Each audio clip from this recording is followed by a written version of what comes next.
సిటీలో ప్లాట్ కొనండి. ఫ్యూచర్ లో మీరు కోటీశ్వర్లుగా మారే అవకాశం కోసం వెంటనే మాకు కాల్ చేయండి. నమస్కారం. కార్తీక పురాణం 20వ రోజు పారాయణలోకి వచ్చాం. ఈరోజు కార్తీక సోమవారం. అయితే సోమవారం నాడు పగలు ఉపవసించి సాయంకాలం దీపారాధన చేసుకుని దేవాలయ దర్శనం ఏదైనా చేసుకుని అవకాశం ఉంటే సాయంకాలమే ప్రదోష కాలంలో ఇంట్లోనో దేవాలయంలోనో రుద్రాభిషేకాన్ని జరిపించి ఉపవాస విరమణ చేయవచ్చు.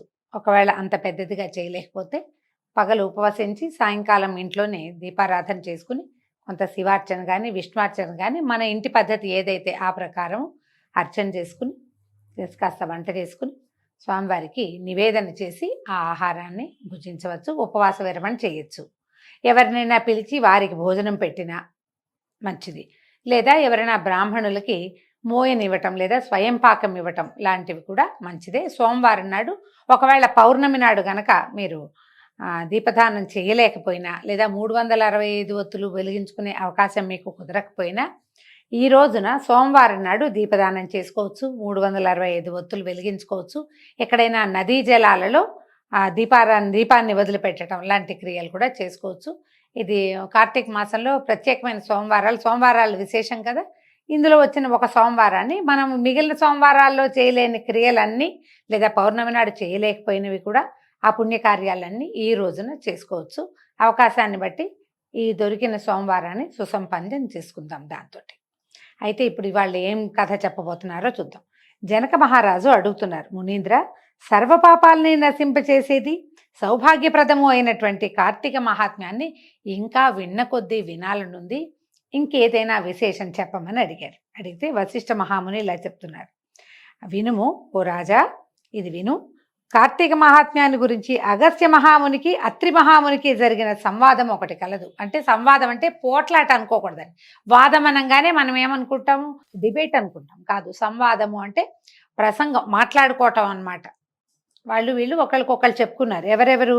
అగస్త్య మహాముని, అత్రి మహాముని. ఇది చాలా ఆశ్చర్యకరమైన విషయం అట.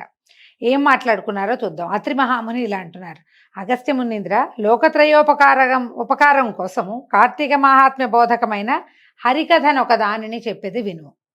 విష్ణువంశ సంభూతుడమైనటువంటి ఓ అత్రి మునీశ్వర, సద్ధర్మ కీర్తన కాలమందు కార్తీక మాసము చెప్పబడినది. అంటే ఏమిటి? ఏదైనా మంచి విషయం మాట్లాడుకోవాలి అంటే ఋషులు మునులు ఆ మంచి ధర్మాన్ని మాట్లాడే సమయంలో కార్తీక మహాత్మ్యం చాలా విశేషమైందట. దీని గురించి తెలుసుకోగోరుతున్నాను, ఆ ధర్మాన్ని గురించి నేను తొందరగా చెప్పు నాకు అని ఆయన అడిగేసరికల్లా అత్రి మహాముని ఇట్లా చెప్తున్నారు.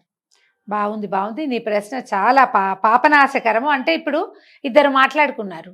వాళ్ళిద్దరూ ఒక విషయాన్ని గురించి ఇది మంచిది, ఇది పుణ్యప్రదమైనది, చేయవలసిన విధి, మానవులందరూ దీన్ని ఆచరించవలసింది అని ఇద్దరు మహర్షులు మాట్లాడుకుంటే దాన్ని వినినటువంటి శిష్యులు ఒక నోటి నుంచి ఇంకొక నోటికి ఈ సంవాదము, దీని యొక్క విశేషము, ఏ విషయం గురించి పరమపుణ్యప్రదం అని చెప్పుకుంటారో ఆ విషయము ప్రపంచంలోకి వెళ్ళిపోతుంది. ఇప్పుడు ఒక పెద్ద మనిషి ఇంకొక పెద్ద మనిషిని ఒక విషయం మీద ప్రశ్నించారంటే అది కేవలం లోకోపకారం కోసమే జరిగేదట పూర్వం. అందుకని సర్వపాపము పోగొట్టేటువంటిది, అన్ని రకాల పాపాలని పోగొట్టే ప్రశ్న ఇది. కాబట్టి నువ్వు హరికథా సందర్భాన్ని జ్ఞాపకం చేసావు, చెప్తాను విను అని.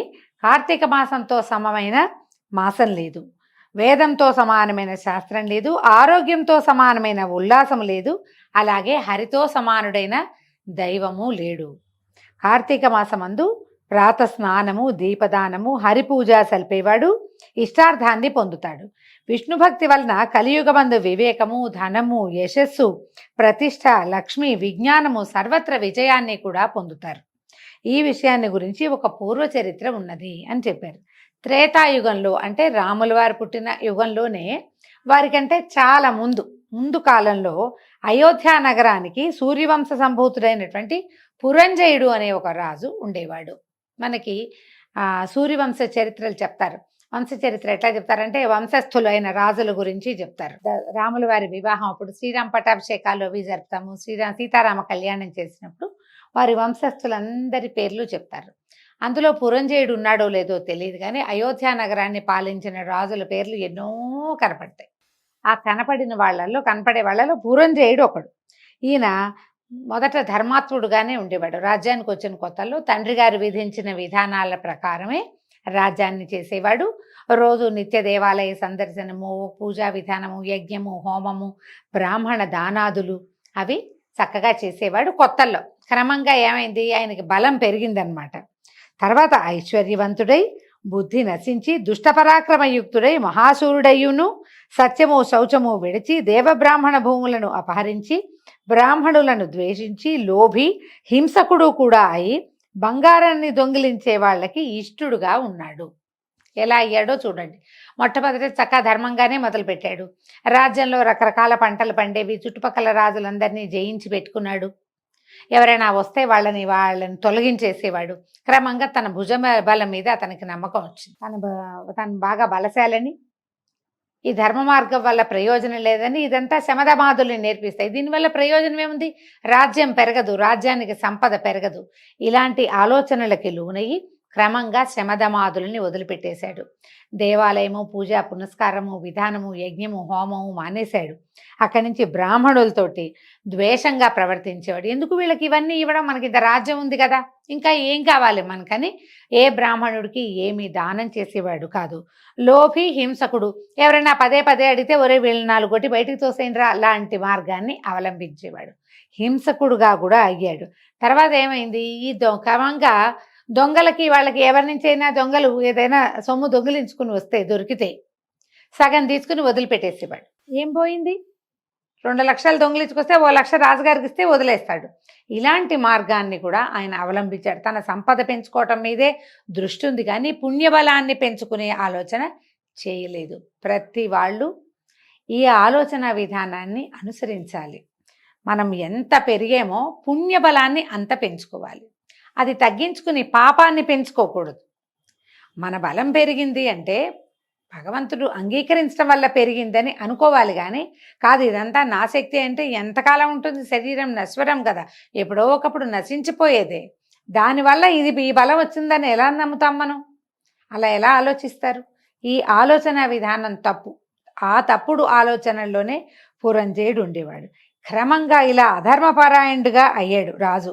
అతని సామంతరాజులైనటువంటి కాంభోజ కురురాజాదులు అనేక మంది సింహబలులైన వాళ్ళు కూడి గుర్రాలు, ఏనుగులు, రథములు, కాల్బంటలు అను 4 రకాల సేనలతోటి వచ్చి అయోధ్య పట్టణానికి చుట్టూ చెరుకు పానకానికి తేనెటీగల్లాగా చుట్టుకున్నారట. ఇతను ఎలాగూ అధర్మపరుడు, రాజ్యంలో ప్రజలంతా ఇతను ప్రజాకంటకుడుగా ఉన్నాడు, ఎవరు ఇతనికి సహాయం చేయరు. చుట్టుపక్కల రాజ్యాలందరితోటి ఇతనికి శత్రుత్వమే. కాబట్టి చుట్టుపక్కల రాజ్యాల వాళ్ళు ఎవ్వరూ ఇతనికి సహాయం చేయరు. కాబట్టి ఈ రాజ్యాన్ని కబళించాలని చుట్టుపక్కన ఉన్నటువంటి ఒక పక్కగా ఉన్నటువంటి కాంభోజుడు, కురురాజు ఇలాగ వీళ్ళంతా మహాబలవంతులట. వీళ్ళు ఏం చేశారు, చతురంగ బలాలతోటి, మామూలుగా రాస్తుంటాం చతురంగ బలాలు అంటే ఏమేమిటవి, గుర్రాలు, ఏనుగులు, రథాలు, కాల్బంట్లు. 4 రకాల కాల్బంట్లు అంటే నడుస్తూ యుద్ధం చేసేవాళ్ళు, నడిచి వచ్చేవాళ్ళు అనమాట. వాళ్ళకి ఇవి ఉండవు, వాహనాలు లేకుండా ఉండేవాళ్ళు. వీటితోటి చెరుకు పానకం చుట్టూ తేనెటీగల్లాగా చుట్టేశారట. సరే ఈ పురంజేయుడు కూడా ఎవరో తమ మీదకి దండెత్తి వచ్చారంటే తన దగ్గర ఉన్న చిత్రంగ బలాల్ని వేసుకుని బయటకు వచ్చాడు. పట్టణంలోంచి బయట వాళ్ళు లోపలికి ప్రవేశించలేరు. ఈ అయోధ్య పట్టణము దుర్భేద్యమైనది, మనకి రామాయణంలో కూడా కనపడుతుంది. ఎవ్వరూ దాన్ని జయించలేరు. దాని లోపలికి వెళ్ళటం ఎవరి వల్ల కాదు. అన్ని పక్కలా చేరుంటే సైన్యం చేరుందని లోపల నుంచి రాజులు బయటికి రావాల్సిందే. అయోధ్యలోకి ఏ పరరాజులు ప్రవేశించలేనంత కట్టుదిట్టమైన రాజ్యం అన్నమాట అది. అయితే ఈయనే పట్టణంలోంచి బయటకు వచ్చాడు. ఈయన ధనుర్బాణయుతము, ధ్వజయుతము, స్వయం ప్రకాశమానము, అనేక దిగ్విజయాలు చేసింది, శస్త్రాస్త్రపూరితము, మహాచక్ర సంయుతము, మంచి గుర్రములతో కూడింది అయినటువంటి సూర్యదత్తమైన రథాన్ని ఎక్కి ధనుర్బాణాలు ధరించి సాది, నిషాది, రథి, పత్తి రూప చతురంగ బలాలతోటి పురద్వారంలోంచి శత్రు సైన్యంలోకి ప్రవేశించి భేరీతూర్య నాదములకు, శంఖ గోముఖ నాదములను, చాప టంకార ధ్వనులను ఒక్కమారుగా ఉరుముల చప్పుడు వలె ధ్వని చేయించాడు. ఎన్ని రకాల మోతలు మోగించాట. ఆయనకి తనకున్నటువంటి ఈ చతురంగ బలాలే కాకుండా ఇంకా చిన్న చిన్న సమూహాల్లాగా ఉన్నాయి. మొత్తం సమూహాన్నంతా వేసుకుని బయటకు వచ్చేసాడు. వచ్చేసి ఏం చేశాడు, భేరీ తూర్య నినాదాలు అయ్యి ఇలా ఉంటుంది చూడండి, అర్ధచంద్రాకారం కాదు, ముప్పావు చంద్రాకారంగా ఉంటుంది, హాఫ్ స్పైరల్ లాగా. దాన్ని ఊతే పీపీపీ అని ఒక చిత్రమైన సౌండ్ వస్తుంది. అదేంటంటే ప్రమాదానికి సంకేతం. అక్కడి నుంచి ఏం చేయాలి, అవేమో తూర్యాలు అంటారు. భేరి అంటే ఇలా కొట్టేది, మన డోల్ లాంటిది పెద్ద సైజు. యుద్ధ భేరులు వేరేగా ఉంటాయి అవి. ఆ తర్వాత శంఖము గోముఖము ఇలా ఊదేవి, ఆ ఊదేవి. ఆ తర్వాత చాపము టంకారము, బాణాలని ఇట్లా ఇట్లా గాల్లో ధనుస్సుల్ని ఇలా ఇచ్చేస్తే సక్ సక్ సక్ అని శబ్దం వస్తుంది. మనం పేంబెత్తాలు తర్వాత చింతబరికెలు గాల్లో కదిపితే ఎలాంటి శబ్దం వస్తుందో అలాంటి శబ్దంతో పాటు టంకారం అంట. ఈ టంకారం అంటే ఏంటంటే ధనుస్సుకి అల్లెత్రాడు కట్టి ఉంటుంది, తాడు బిగించిన తర్వాత లాగితే అదొక విచిత్రమైన శబ్దం వస్తుంది, ధనుష్టంకారము అంటారు. మనం చాలా ఈ రామాయణ భారతాల్లో ఈ పేర్లు ఈ పదాలు వింటూ ఉంటాం. ఆ టంకార ధ్వనులతో ఉరుముల చప్పుడులాగా పెద్ద శబ్దం చేయించాడు. అంటే మీకెవరికి నేను తీసుకోలేదు, నేనేమీ తక్కువ కాదు, నా దగ్గర చతురంగ బలాలు ఉన్నాయి, ఇలాంటివి బోల్డ్ ఉన్నాయి నాకని చెప్పి ఆయన పట్టణంలోంచి యుద్ధానికి బయటకు వచ్చాడు. సాధారణంగా యుద్ధాలు చేసేటప్పుడు ఏంటంటే ముందు ఖచ్చితంగా రణచండికని పూజించాలి, పూజ చేయాలి. ఏదైనా యుద్ధానికి బయలుదేరేటప్పుడు సమయాలు చూసుకోవాలి. మనం కూడా చూడండి, ఏదైనా ముఖ్యమైన పని మీద వెళ్తున్నాం, ఏ పెళ్లి సంబంధానికో వెళ్తాం, ఏ ఉద్యోగ ప్రయత్నమో వ్యాపార ప్రయత్నమో కొత్తగా అకౌంట్ ఓపెన్ చేయడానికి వెళ్తాం, లేదా ఇప్పుడు రాజకీయ నాయకులు ఇప్పుడు వేస్తారు కదా నామినేషన్లు వేసేటప్పుడు కూడా సమయాలు చూసుకోవద్దు. మన జీవితానికి ఇదే ముఖ్యం అనుకున్నప్పుడు సమయం చూసుకోవాలి. ఒకటి సమయం చూసుకోవాలి. ఏదైనా దేవతా పూజ విధానం ఏదైనా చేసి ఓ అభిషేకమో ఓ పూజ ఓ పునస్కారమో ఓ దేవాలయ దర్శనమో ఏదైనా చేయాలి. ఏమీ చెప్పలేదు చూడండి, వాళ్ళు ఎవరో వచ్చారనగానే అందరినీ పట్టండి రా పదండి అనేసి మొత్తం జనమంతా బయటకు వచ్చేసారు. కానీ ఈయన పూజ చేసినట్టుగా ఎక్కడా చెప్పబడలే, ఏమీ చేయలే. రణచండికని పూజించకుండా అసలు యుద్ధంలోకి ప్రవేశించరు. ఈ ముందు వచ్చినటువంటి కాంభోజ కురురాజాదులు అవన్నీ చేసుకుని వచ్చారు, వాళ్ళ ఇంటి దగ్గర వాళ్ళు చేసుకునే వచ్చారు.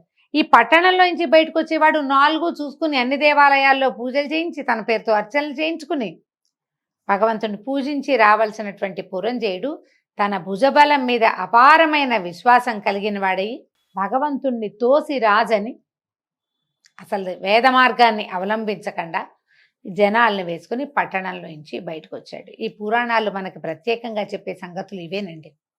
ఏదైనా ముఖ్యమైన పని ఇదే మన జీవితం అని అనుకున్నప్పుడు దాన్ని శ్రద్ధతోటి చేయాలి. మనకి ఒక విధానం ఉంది, ప్రత్యేకమైన సమయాలు, ఏ సమయంలో వెళ్ళాలి, సమయంలో వెళ్ళకూడదు. ఈ వారం మంచిది, ఈ వర్జ్యం పనికిరాదు. ఈ వర్జ్యం అంటే అసలు వదిలేయవలసిన సమయం. ఆ తర్వాత హోరాకాలాదులు చూసుకోవటం, రాహుకాలమా దుర్ముహూర్తమా చూసుకుని బయలుదేరాలి. చూడకపోతే సావు తప్పి కన్నులట్టబోయింది పురంజయుడికి. మనకేమో పని అవ్వదు, ఏ పని మీద వెళ్తున్నామో అది సక్సెస్ కావాలి కదా, అది కాదు. కాబట్టి ఇలా ఎక్కడికైనా వెళ్ళేటప్పుడు ఆ జాగ్రత్తలన్నీ వహించాలి. ఏ జాగ్రత్తలు వహించనిటువంటి ఈ పురంజయుడు యుద్ధరంగంలో అడుగుపెట్టాడు చతురంగ బలాలతోటి. అతని బలాలు ఏమయ్యాయి, యుద్ధంలో విజయం సాధించాడా, భగవంతుడు అతనికి బాసటగా నిలిచాడో లేదో రేపు ఉదయం పారాయణలో తెలుసుకుందాం. అంతవరకు సెలవండి, నమస్కారం.